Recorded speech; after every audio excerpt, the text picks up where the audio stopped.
Hey, come see us do stand-up comedy in Tempe, Arizona, Columbus, Ohio, Dayton, Cincinnati, Lexington, Burbank, and Honolulu. Go to jimmydore.com for a link for tickets. If you are wondering why citizens are being turned away that are coming to help in North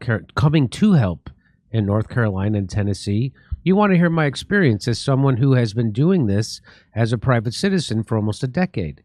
I was able to get into and out of Asheville. We brought food, water, fuel, and other supplies, as well as help people affected by the floods. But there are reasons why they are not allowing outside help.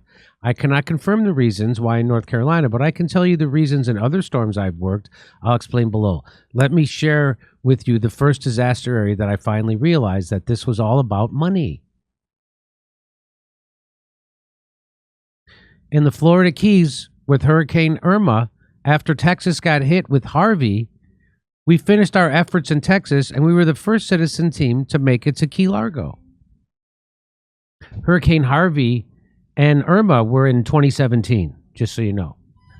The federal agencies had US 1 shut down just south of Key Largo and wouldn't let anyone in or out, even though the road was okay to pass. We explained to them that we had boats, jet skis, food, water, chainsaws, and fuel to bring these people. They didn't care, and they wouldn't let us in. It was night by that point, and you rarely saw the lights of vehicles in the distance on the highway on the individual keys, meaning that emergency response teams from FEMA weren't even working. We decided that we would go in anyways. We filled up boats and jet skis with all that we could reasonably carry, and we went by water, around all their BS blockades and all their law enforcement presence on the water. It was 87 miles by water to get to our first stop, Cudjoe Key and Sugarloaf Key. When we arrived, we were greeted by homeowners. For privacy, I won't name them, though we have the video, and was elated to see us and all the supplies we brought. His house was in shambles.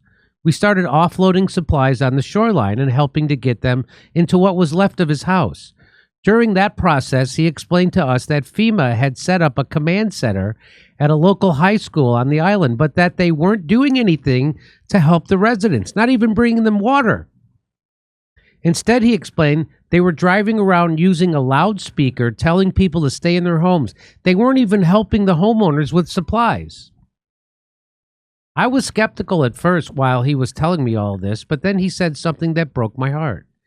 He told us that the people of the Keys were all in despair because they had just seen weeks before the overwhelming support for Texas with Hurricane Harvey, but the citizens of the country, by the citizens of the country. He and his neighbors on all of the Keys felt like Americans had forgotten about them completely because at this point, 5 days after landfall, all they had was FEMA, and they were of no help.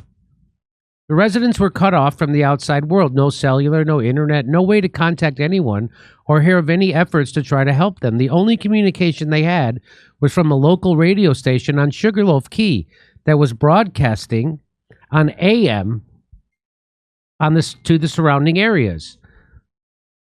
The man, after hearing that there were citizens trying to bring them help but being refused entry by federal law enforcement, was visibly upset. He and his neighbors really thought the country had abandoned them. He insisted that we get into his waterlogged truck, and that he would take us to the radio station so that we could go live on air to tell the citizens trapped in the Keys that we, the American people, were there to help and that the government was trying to stop our efforts. And that's exactly what we did.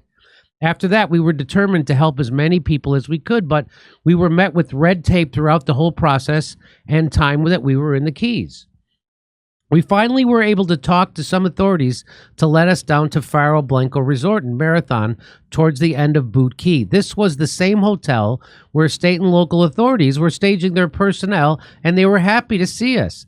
I was able to coordinate several trucks full of supplies to be brought down to the EOC in Marathon. I was privy to the EOC meeting, but was informed in that meeting that all the semi-trucks full of food, water, and hygiene supplies were to be turned around and not allowed to be offloaded or distributed by the EOC.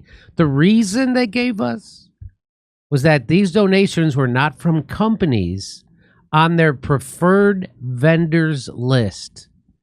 and that they would not accept them or give them to the residents of the Keys impacted by the storm. It was at that point I realized that this was all about money. These preferred vendors are getting part of the money being released by the state and federal government for each disaster. In turn, some of the vendors make it on the list because of friends get them on the list, and in return for getting ridiculously outlandish amounts of compensation for the services they render, they then give kickbacks to the people in the government. So accepting outside donations, even though they are on location and can help people now, they would rather let people suffer so they can get their kickbacks. This meeting solidified my resolve to help these people regardless of what these greedy officials wanted. We were going to feed the lower Keys that were being neglected. I diverted all semi-trucks to the Faro Blanco Resort in Marathon and filled the entire first floor with pallets upon pallets of food, water, and essential supplies, and created a food pantry for residents to come and get anything, however much they needed. From local state troopers to the homeless, all were given wheelbarrows and free rein to get anything they needed. We also delivered supplies down to Big Pine Key. We helped establish the tent city on Big Pine Key. Big companies like Tito's Vodka and Wheelin' just kept bringing trucks full of everything that was needed. When FEMA finally started handing out boxes of canned goods, limited to one per household, we were filling cars full of food and supplies for people and pets. There is so much more to the story in the Keys and further from there in other storms we worked. The common theme, though, is that the federal government always tries to keep citizens from helping, and the local authorities, the ones that live and work in that area, are always happy to have outside help. I call out to Elon Musk and anyone else who can monetarily help people like myself and those that work with me who have the knowledge and the will to help those devastated by these disasters. Help us sidestep the red tape and get the people the relief they need. We are willing, we are many, and we are ready. So, does that shock you that your government is 100% corrupted, that it will even let people die so that other people can make money? Of course. They're the ones denying you health care right now. They're the ones denying you a living wage. They're the ones keeping the border open to suppress your wages. They're not run for the American voter does not cross their mind. The American donor is all they care about. And those are a handful of billionaires that run the country.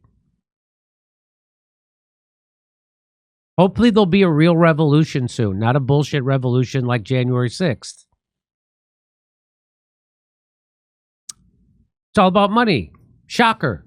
Hey, come see us do stand-up comedy in Tempe, Arizona, Columbus, Ohio, Dayton, Cincinnati, Lexington, Burbank, and Honolulu. Go to jimmydore.com for a link for tickets.